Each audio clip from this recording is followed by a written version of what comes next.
Hello, dear friends, and welcome back to ALLATRA TV Middle East. The topic of our today's conversation is positive journalism.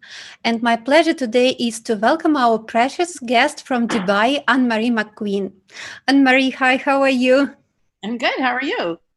Good, thank you. I will tell our viewers a little bit about you. So Anne-Marie is a founding editor-in-chief in LiveHealthy.ae and contributed editor Motivate Publishing, freelance journalist for digital, print, broadcast, and social media. And Anne-Marie is a diligent editor and a fantastic journalist, as well as a compassionate leader. Wow, that sounds really great. Thank you for joining us today. Thanks for having me. And I'm very happy to say that today my co-host is Adrija. Adrija, hi, how are you? Hello, Alina. Hello, Anne-Marie. So glad to be here with you both today. And before we move on, I'd like to address our dear viewers. If you have joined us recently and have never heard about Creative Society, I'll give you a brief explanation and introduction. So Creative Society is a unique project that has been launched on the platform of ALLATRA International Public Movement. People from more than 180 countries conduct numerous social surveys, interesting interviews, and live conversations, just like we're having today, in order to find out how people envision the society where everyone is happy, lives prosperously, and feels safe, and whether they want to live in the creative society. Dear viewers, please feel free to leave your comments and questions in the live chat on YouTube, and the most interesting ones will be asked at the end of our broadcast. Thank you so much, Adrija. Also, I would like to remind our viewers that we are also testing the social theory of six handshakes. And every broadcast, we invite people who were nominated or somehow connected in social media networks together. So according to this social media theory, all people on Earth are connected through 5 or fewer social connections. So we are testing this theory. We have to admit that it's really working. It's very interesting. But I have to say, with contemporary technologies, it's working even faster. So that means that usually 2 or 3 social connections are enough to reach any person who was nominated. So I'm very happy that today we have Anne-Marie McQueen today as a confirmation that the theory of 6 handshakes is working. And today we are going to discuss very interesting topics. So we are going to discuss the importance of transparency and openness of the information for all, and also the need of the creative ideology to ensure a prosperous life for people all over the world. Also, we are going to ask Anne-Marie how she envisions mass media in the creative society and about her opinion on journalistic ethics and the education of journalists in the creative society. But before we start, we would like to know more about you. Please, Anne-Marie, can you please tell our viewers what drives you in life? What drives me in life? Well, I am a storyteller, so I just get so excited to tell stories. And I've been a journalist for 24 years now. I was just counting this morning. And that's why I went into journalism. And as we all know, in media, there's a whole bunch of other stuff involved and it gets a bad rap. But at the base of it, it's telling stories. And I like to do that with my friends. I like to do that on my social media. I like to do that in the freelancing stories I do, in the projects, and LiveHealthy.ae. It's my driving force because I think when you tell stories, people connect with them and it makes them feel like less alone, more connected, and they can also pick little things and things will resonate with them. It just brings our world together. That's awesome. Then please, my next question would be, please share your story. What brought you to the point where you are now? Well, I was living I'm Canadian and I was living in Canada and I had been working for about 10 years. I was a newspaper columnist and had written sort of a different series of newspaper columnists and a senior features writer in Ottawa, which is the capital of Canada. And I had a really good job, but I felt sort of a feeling that you can only identify in the rearview mirror. I just felt this sort of like at loose ends. And So I bought a condominium, an apartment, and I decorated it. And then, I was sitting in it when it was all ready, and I still felt that way. And I had, I was seeing someone, and we had a breakup, and I didn't really know what this feeling was. So I had always Googled international jobs, but I didn't consider myself a courageous person. So I never thought I would ever take one. But then I was Googling, and I found that this newspaper was launching in Abu Dhabi called The National. And I just sent a resume and sent an email before I even had time to think about it. And they wrote back immediately, and they were putting this international team together. And it just happened like that. So I was over here, got 5 suitcases and got in a plane to a place I'd never been. And I've been in Abu Dhabi ever since.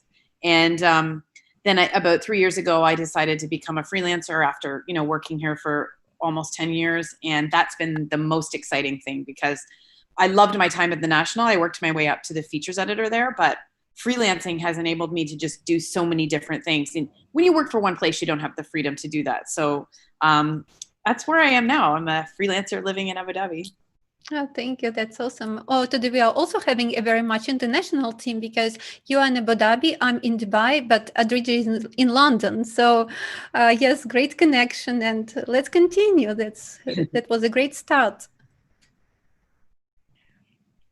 So Anne-Marie, what we've done here is we have prepared a collage for you, and we'd love you to comment on it and get your thoughts. Okay.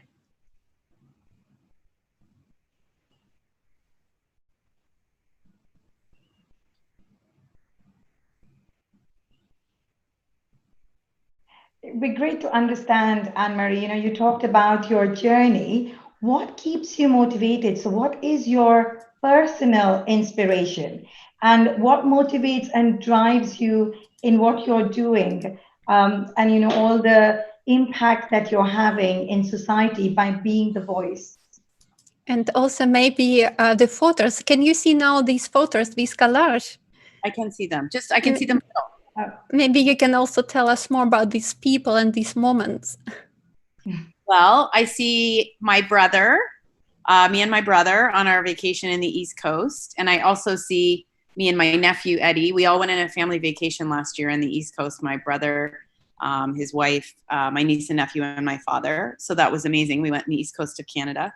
And I think I see my 50th birthday video that I made at the end of May. I turned 50, and of course, it was in lockdown here in the pandemic, and I couldn't celebrate it the way I had wanted to have a big party. So I just made a video because there was a character a long time ago on the show Saturday Night Live in the United States that I loved, and her name was Sally O'Malley, and she played a 50-year-old woman who would always kick and say she didn't like she wouldn't hide her age. And so I just made that video saying the stuff that she used to say, and I put it on social media. My friends and family and everyone that I know here in the UAE too loved it. And I think it's probably just because not many people say, hey, I'm 50, like it's okay, So that was really cool. Yes, I saw this video. It was awesome, really. And I said to myself, that reminds me of something. And then I realized it was that. And congratulations. Oh, thanks. I mean, it's a pretty big milestone. There's a lot of people who probably wish they could have turned 50, And then I see one other picture on there, and that's an interview I did with Bill and Juliana Rancic, who, they're celebrities in the US, and they came over to Dubai. And that's one of the fun things I get to do is interview famous people sometimes, famous, semi-famous. So they were really cool. That's awesome. Thank you. Yeah. So people are most probably, that's what give you also personal inspiration, right? Yes. Okay. That question. What inspires me? I just love to learn and grow.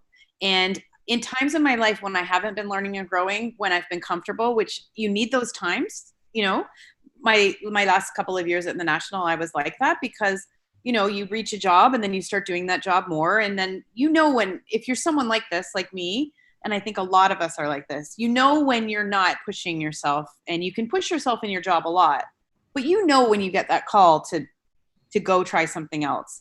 And so in the last 3 years, I've done so many new things. I mean, I launched a website, livehealthy.ae.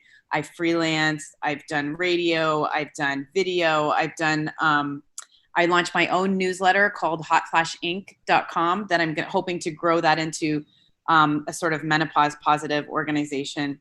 I've just never stopped doing new things and learning and growing, and it's not easy. There's a pattern when I learn and grow, and usually I feel overwhelmed and I feel angry, and then I slowly get used to it, and then I feel okay, and then I want to start trying something new again or adding to what I'm doing. So that is something that I've only realized about myself in recent years, but I think it's been a driving force all along, because when I look back at my path in journalism and in moving to the UAE, I am always sort of striving to just know more, learn more, realize more about myself and the world, I'd say. Yeah, that's very interesting. And that's a very rare pattern, I would say, because most people are afraid to change anything in their lives. Yeah. Right? Well, I understand why. It's hard. It's really hard. And, you know, I've been talking to my friends during the pandemic, and a lot of my friends had to try new things they didn't want to for work. Teachers, for example, having to do things online when they, you know, I have a friend, she just didn't want to and she didn't have to. And I said, are you angry? And she said, yes, I'm so angry. And I'm angry at my friends when they suggest new things for me to do. And I said, it's so normal, but I only know that now, you know, I only know that looking back. So I know why people don't want to try new things. They might not work out. They don't always work out. Yeah, exactly. But you grow so much and you do new things, right? It's a personal growth. In the long run, that's what I think we're meant to do. And so there's a lot of people who talk about the comfort society. You know, people are so comfortable, but so unhappy. Anxiety, depression, all those things are so prevalent now. And I think it's because people don't do the short-term pain for the long-term gain. I really feel that just in my experience. I can see that if you know, there's a principle called hormesis in the physical manner. And I took the Wim Hof workshop in February, which is like you take an ice bath and you do the breathing exercises. And it's no joke getting into an ice bath. But should be, yeah. In Dubai, in Abu Dhabi, especially. Yeah, actually right now I wouldn't mind. But there's a physical thing that happens to you called hormesis. And it's basically, to very much simplify it, it's sort of shocking your body in a way that it can handle, so that it says, oh my gosh, she's going to do this again. I better function better. And I think that works on every level. Like, I think it works mentally and physically. It's as simple as a, 15-minute high intensity interval exercise and then, rest. It's that simple. So I think my belief is that this works on a mental level too. So when you try, your brain grows, your courage grows, your resilience grows, all that stuff.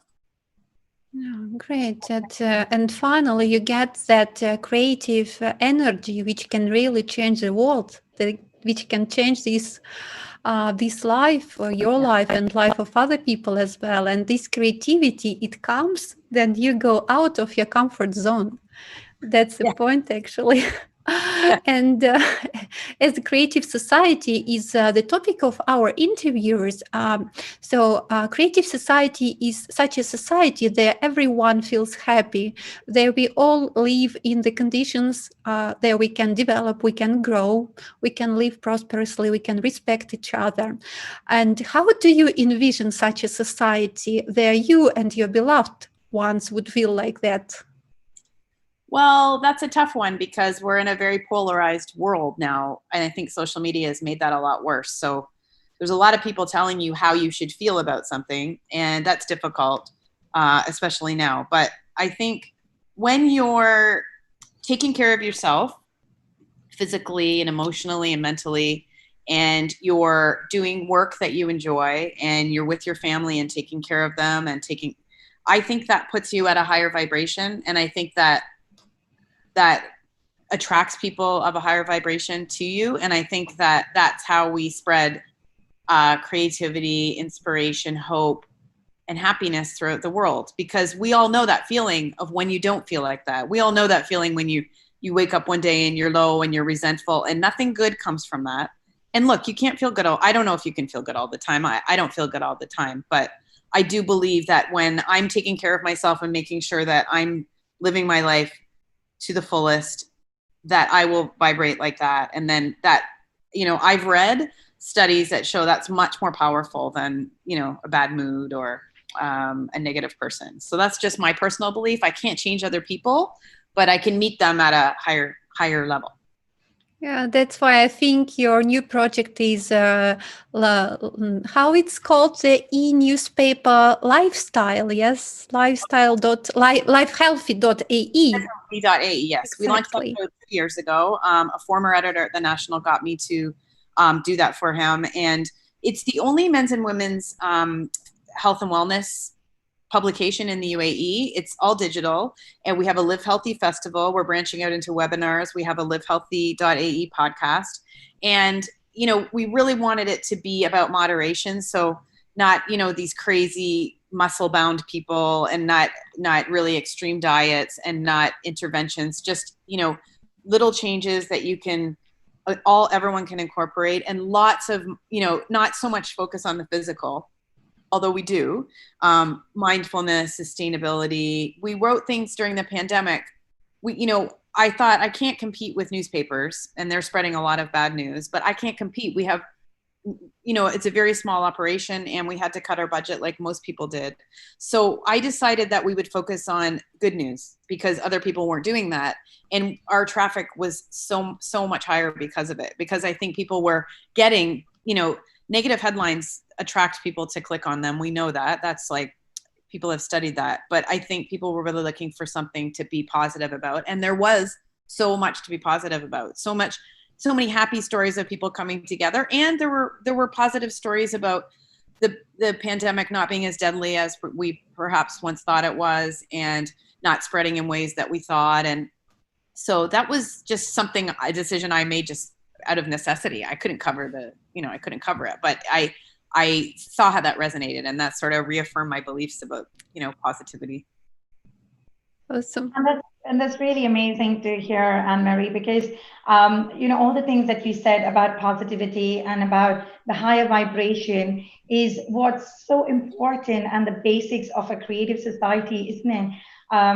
Because when we can't control the situations that are outside of us, and as you said, the pandemic bringing all the terrible news constantly, but if we can think positive, and, you know, you talked about the personal transformation, we're not going to feel good all the times, but if we can make ourselves feel good, and we can, you know, give out positive vibrations and bring our vibrations higher, then we can help the society operate at a higher vibration level. So on that note, you talked about, you know, mass media spreading negative news, but what you're doing is incredible. It's about bringing the positives and helping people think about good things. And how do you feel that, you know, and how do you envision that mass media to be in a creative society to help people think positively and creatively? And you've already started doing that, but just wanted to get your thoughts on how it can be done on a wider scale, and what role does mass media play? Yeah, I mean, I haven't been in mass media for a while, and but I was, and especially back in Canada, the model there is much more, you know, I worked for a tabloid newspaper chain, and it was very much like the unusual story, the scary story, the scary angle of the story. And, you know, for example, when the protests were happening in the US, I really felt like I was seeing them differently, because it's been a couple of years since I've been, you know, a reporter gathering news. And I remembered when I was sent out, when I was young, I was sent to many protests, and I had to come back with a story. I couldn't come back with a story saying, you know, it was a really cool protest. There was some violence over here, but then there were these really nice people over here. That's not the story that the editor wants you to come back with. And so it's not that, you know, young reporters are heading out to report negative stuff or to blow things out of proportion, but you do have to come back with a good angle. And a lot of times that involves focusing on the skirmish that happened over here. It makes it seem, pulled together with all the media we have now, it makes things seem very scary. And when something like the protests are happening, like the US is burning, and as we've seen as it's passed, yes, there were some terrible things that happened, but it wasn't the way it was if you were glued to your television or you were glued to your computer screen. So I don't know, to be honest. how you can change it, because there are lots of people who have started positive news sites, and those are growing. And there's lots of people who say, I don't read the mass media anymore. I don't know if that's an answer either, because I do like to know what's going on. But I would like to see a lot more responsible reporting happening all over the world, particularly in terms of numbers. Because what I've noticed, especially during the pandemic, is you'll have a really scary story about the worst case scenarios of coronavirus. I saw a story the other day from CNN. It's like coronavirus attacks every system in the body. True, it can, if you have a complication, but it didn't have any numbers in there. It just made it seem like anyone who gets coronavirus has these horrible outcomes.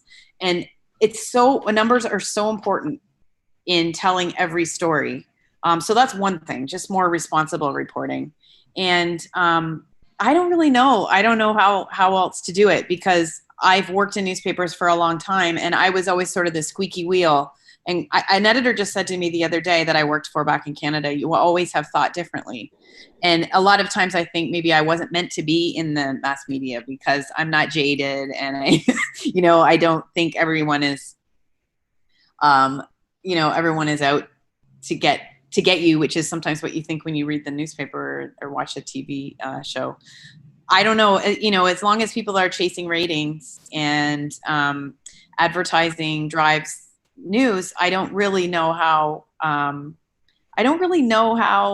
to fix it. I don't. I just think I'm going to work alongside it outside and do that positive work. And I think that's where the change is happening, because I subscribe to, I get most of my news now by newsletters, really like more alternative sources like Aussie and Quartz and Dig and Optimist News and Ageist. I get all sorts of newsletters that give me pieces, and I get them from all over the world. And I think maybe that's sort of a model, these outside alternative news media that have sprung up will probably take over from the sort of mass negative mass media that we're used to. And it's really accelerated during the pandemic because people have realized that they were getting, I think it's called doom scrolling, where you're just like scrolling and it's bad on all fronts.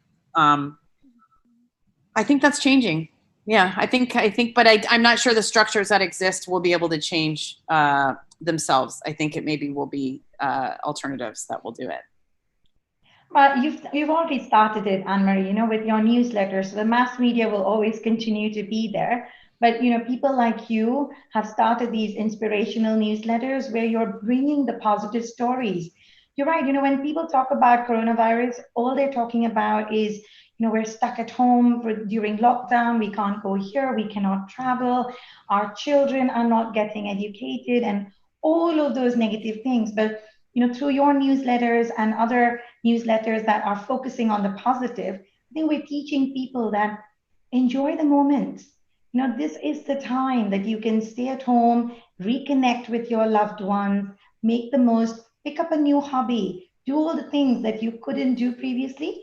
And it's about, when life throws lemons at you, you need to make lemonade. And having that positive attitude, I think, will slowly start creating that, the higher level of vibration that you talked about, Anne-Marie. So with your newsletters, if few people start thinking positively, they then influence others and start creating an alternative creative society, which is now able to handle the mass media much better. And it's a great example. It's a great example for other creators of the content that everyone always has a choice, and you choose. Yeah, you cannot change the system, but you can start the changes within yourself.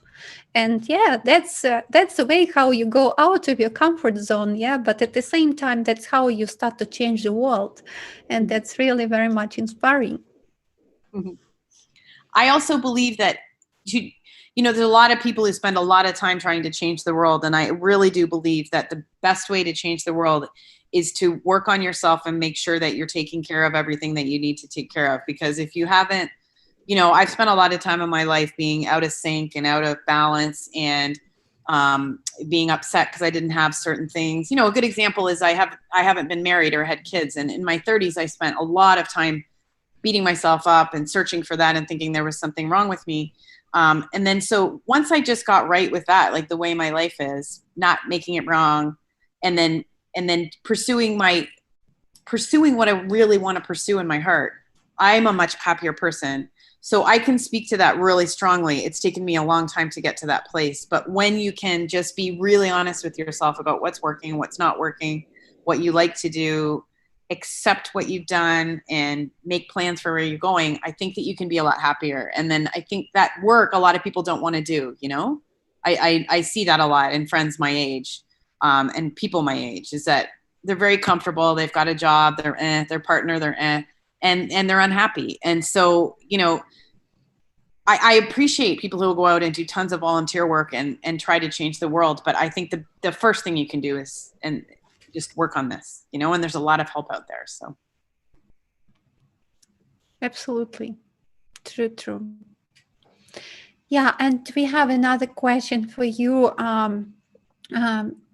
In your opinion, what can be journalistic ethics and the education of journalists in a creative society? Oh, wow. I mean, that's a huge question because it's so different all over the world, right? Look, you're going to be ethical, you know, you're going to be an ethical person or not. You're going to face that moment in your career where you can do something ethical or something unethical. I've done both, you know, because I've had editors ask me to do unethical things, and I've done them because I was told to do them. One example was I once an editor told me to take some court documents from the courthouse because another reporter from a competing newspaper was right behind me and he was going to get them. You're supposed to photocopy them in the courthouse. So I did. I took them, and it was the worst day like of my life. It was so opposite to, it was just wrong. I was doing the wrong thing. I'm a rule follower. I mean, I'll break some rules if they don't make sense, but it was a terrible, terrible day. And yes, I kept the other guy from getting the story. I don't know in the long run, but I just know that I broke the rule. I clearly broke the rule, and I was not cool with it. But there's been other times where, like, I was up against some unethical reporters and sneaking and hiding. My belief always was, if I'm, you know, because there's a lot of competition to get stories when you're in cities. And my belief always was, I'm just going to do my own thing, go get my own story. And if someone else gets it, fine. I'm not going to try to stop them from getting that information. To me, that's like a step too far. There's a lot of people who will try to actively stop you from getting information, other reporters. And so that was something that I decided I wasn't going to do. But, you know, they teach you about ethics in journalism school. They teach you what to do and what not to do and how to get information and not get information. And as we've seen, particularly in the UK, that was not always followed. You know, there were people surveilling people illegally, and that was a big scandal. You know, how do you get people to do the right thing? I don't know how you get people to do the right thing. It's up to all of us to do the right thing. You just have to have someone sort of, you know, journalism is tough because it's who's watching, you know. I know in television there's a lot of watchdogs, but always in newspapers there aren't so many. So I don't really know how to answer that question. If you know in your heart if you're doing the right thing or not. And at the end of the day, you have to live with yourself. So it's a personal issue. But as I said, I have been placed in that position where an editor asked me, and by asking I had to do it because it was my job, something unethical. What do you do when that happens? I guess you could quit, you know.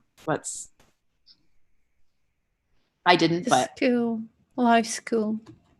Yeah. And it's such a massive influence on the audience that's watching us, because when you talk about ethical journalism, if there are journalists that are biased towards a particular, you know, situation that they are talking about, then there is the danger that the audience gets influenced in that, you know, especially when you're talking about politics, you're talking about, you know, wars and situations where you want to create a creative society, but in a way you're kind of influencing wrong messages or overcomplicating the situation, because the people will only believe what they see. And I think that's where, how do we educate our journalists that stay unbiased and make sure that you are portraying the positive of the messages as well, so people aren't really getting influenced towards violence or a certain way of thinking. I don't know if you've experienced that, and Alina, I don't know if you want to, share any thoughts, but I've seen some news channels where it actually incites more violent behavior, and I've completely stopped watching those channels. So it's also up to the people that are watching to then make the decision that, you know what, this is not healthy for me, and I'm going to stop watching it. But for journalists as well, to be able to portray what is healthy is also important. Yeah, I mean, you have to look, I always went after stories. Yes, if I heard someone was doing, when I was a City Hall reporter, if I heard a whiff that someone was up to no good, then I'm going to chase that down. And if I chase that down, I'm going to look into it and ask questions and find documents. But a lot of times I would just go into it and think, we've just got to figure out what's going on here. A colleague and I won an award for a story we did 20 years ago on the water system in the town that we were living in. And, there were a lot of problems. And then as we've seen over the decades, there's been a lot of problems with municipal water systems and people getting sick. And we just set out to do that, but then we found a problem. Always you have to ask yourself when you're doing a story, have I talked to absolutely everyone? And I always said this when I became an editor, like, you have to talk to everyone. I know reporters will go out and talk to like 2 people and then come back. It's like, you have to cast a wide net. You have to cast a very wide net. That's what I would say. Now, the difficulty with that is journalism is very underfunded and people are required to produce stories. And you see this all the time when people are rewriting stories from other stories on the internet, that's not being done. So you're getting like watered down versions because people just need content.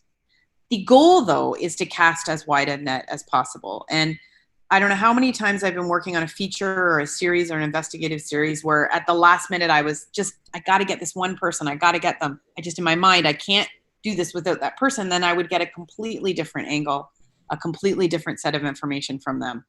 So, I when people are very critical of mass media, I do get my back up a little bit because I know that in that there's just a bunch of people like I was, they're just like overworked, they're tired, their editor wants more and more and more from them, and they're doing their best. But we always need to remember, and cast a wide net is the biggest thing to me. And that means, are you phrasing it all the information correctly? Have you talked to everyone you can? Have you researched everything you can? Is there any other study? Is there any other number? Have you put it in context? Have you answered all the questions? And are you satisfied with it?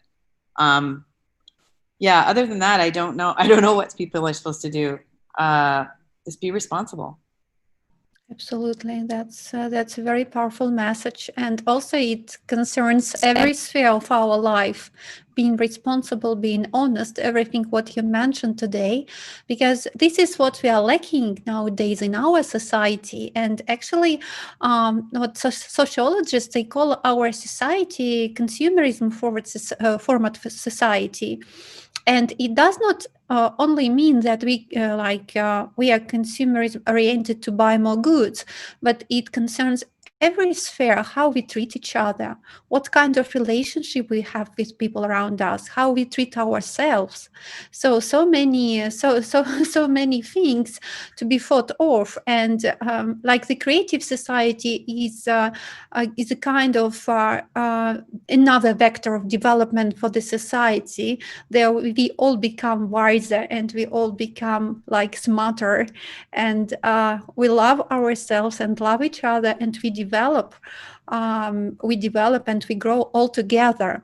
And we say that to build such a society, we should be united by one goal.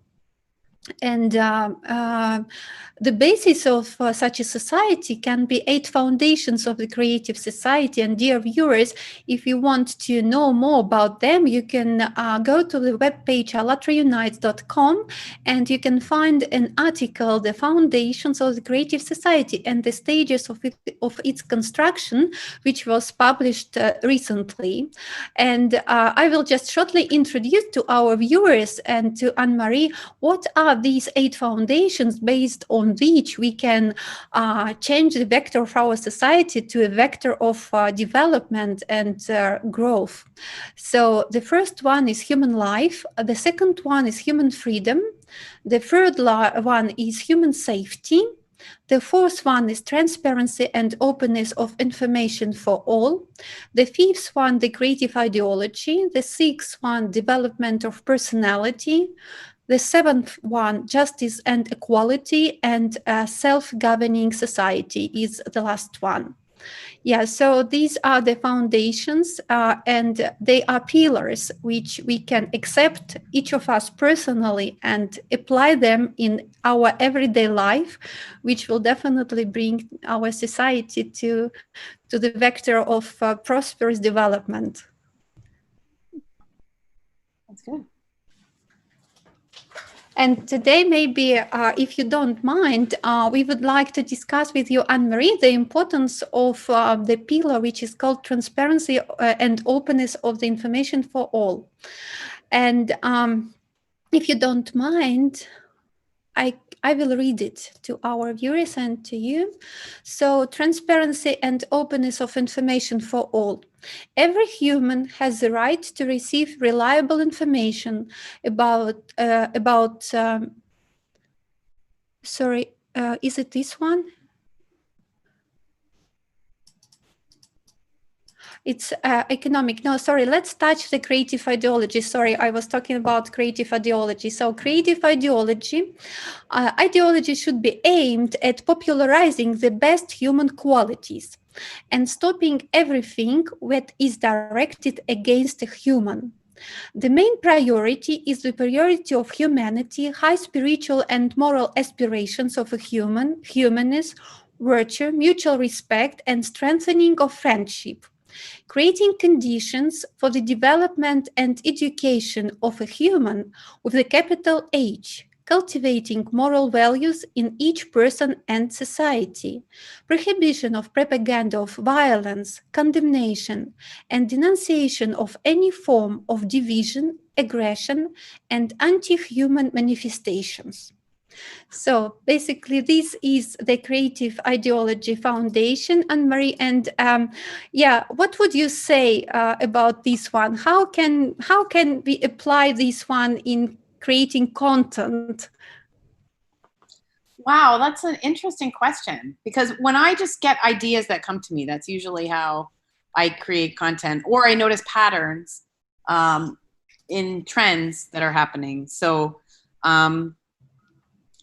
I just think you want to create content, you want to tell stories that, it goes back to my feeling of, you want people to identify with other people, and through that realize that there's a lot of commonalities between humans. We can use each other's lessons to help us advance. And so one of the things I think that's really important, and I love the word co-creator, because when you get ideas and when you get inspiration, I feel that doesn't just come from me. Like, I feel like that's coming from somewhere, because I am always getting ideas, and I have creative projects that I do. I'm writing a screenplay and I'm working on a book, and those are I'll just be sitting here and then like sort of start getting an idea. So I think if you can realize that, like, it's a beautiful world we live in, and I don't always understand all that we can't see, but I think each of us has like a gift that we can bring and a unique way of looking, and however we can bring that out into the world, we should do that.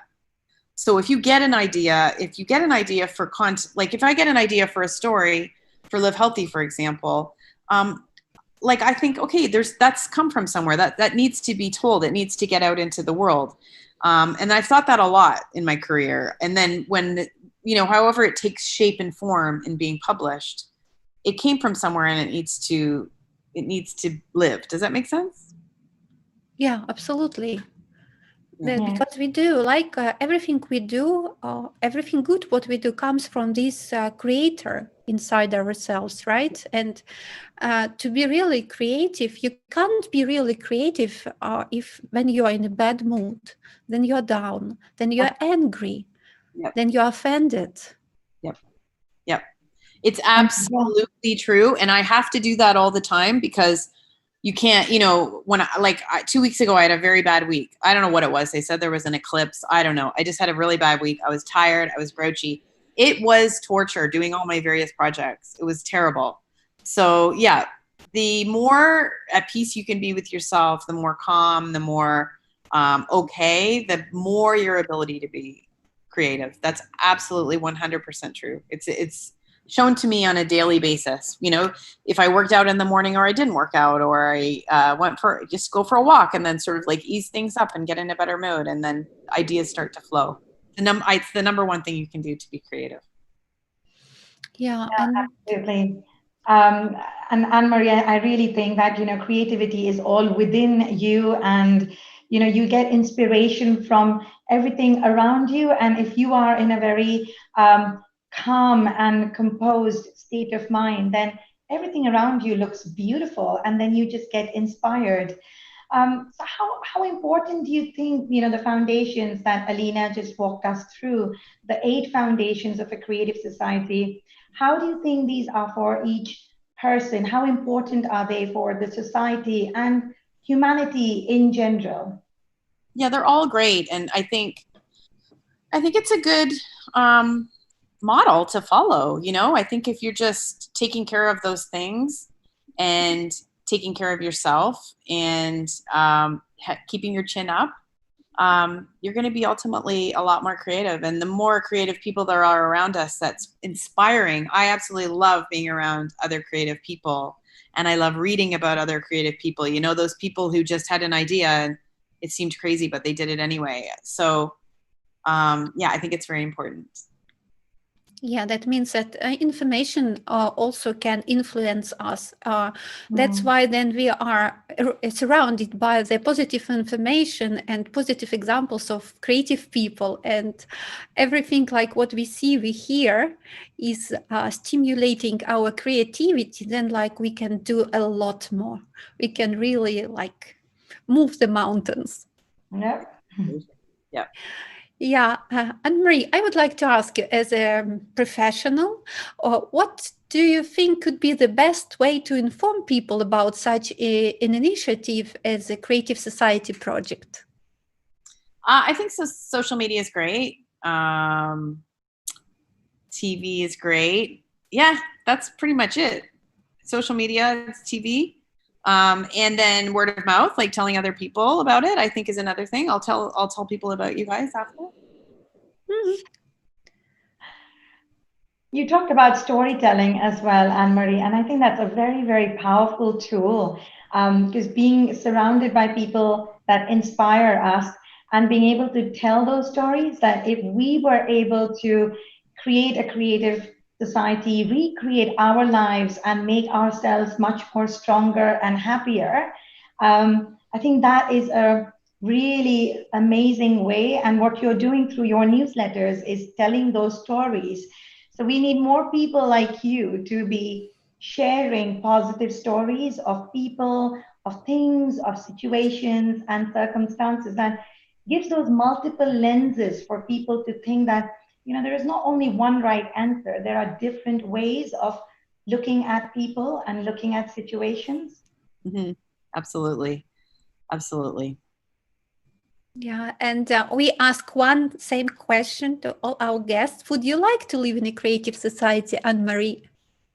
I would. I do. I love being around creative people. I just decided that I would do a co-working space for August because I thought, I've been spending a lot of time by myself and I need to get around like other people to sort of get inspired. And it's going to be in a crypto lab or something. It's not even my field, but it doesn't matter because I think just like that electricity and that juice that's flowing, like I just think that that's really cool. And I also have a little community of women who are entrepreneurs and doing their own thing that I meet with regularly and alone. And I'm thinking of making a group because, you know, if you don't hang around those people who are really being creative and making their ideas come true, it can be easy to sort of slip back into, you know, watching TV and going out for dinner and not satisfying that side of yourself, not getting your ideas out there. And I think getting your ideas out there, whatever happens to them, is one of the most important things we can do on this planet to create a creative society and also just to be happier humans.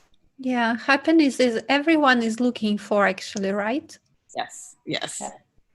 Yeah, but isn't it also a pattern, you know, that you mentioned, to stay at home, to have your dinner, then to watch TV day after day, year after year, and then start complaining that you're unhappy because nothing is happening in your life. But this pattern, somehow it came into our life. It's very strange, you know, it's set up, when you think about it, the whole world is set up to make you feel okay if you do that, because, you know, this new stuff's dropping on Netflix, and if you've seen this show, and it's all about sitting watching programming.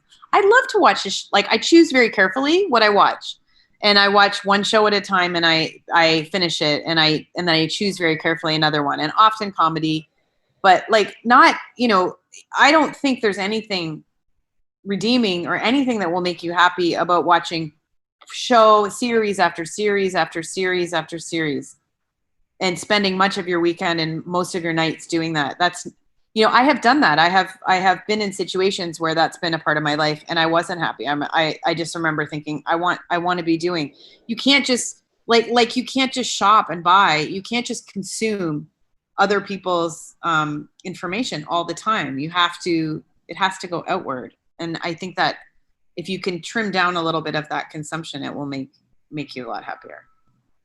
Thank you. That's very powerful. Anne-Marie, what would you like to wish to our viewers? Oh, I just wish everyone would realize that. I wish everyone would realize that being comfortable is not the most important thing. Being comfortable and trying to stay comfortable can actually prevent you from being truly happy.